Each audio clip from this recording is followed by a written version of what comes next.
Matul is-sena l-oħra kien hemm 58 uffiċjal pubbliku li kellhom proċeduri kriminali. Dan ħareġ mir-rapport annwali tal-Kummissjoni għas-Servizz Pubbliku.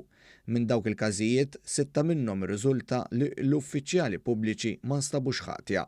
Ir-rapport tal-Kummissjoni għas-Servizz Pubbliku jgħid li l-Kummissjoni rakkomandat li jiġu sospiżi 20 uffiċjal sakemm jintemm il-proċess kriminali kontra tagħhom. Saħansitra l-istess Kummissjoni indipendenti u awtonoma irregolata bil-liġi spjegat li rakkomandat żewġ tkeċċijiet miċ-ċivil matul is-sena l-oħra. Fl-2018 kien hemm fuq 1200 sejħa fis-settur pubbliku. Għal dawn is-sejħiet resqu 68 petizzjoni. Fl-istess sena fuq 2300 persuna ġew intervistati għal xi sejħa fiċ-ċivil u minnhom ftit aktar minn 160 appellaw mir-riżultati li kienu ippubblikati.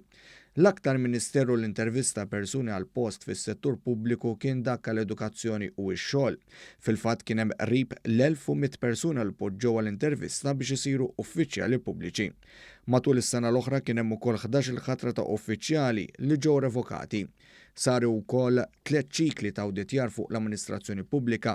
Il-Kummissjoni qalet li l-awditjar kien importanti biex issir analiżi u evalwazzjoni bir-reqqa tal-proċessi tal-għażla ta' ħaddiema fiċ-ċivil.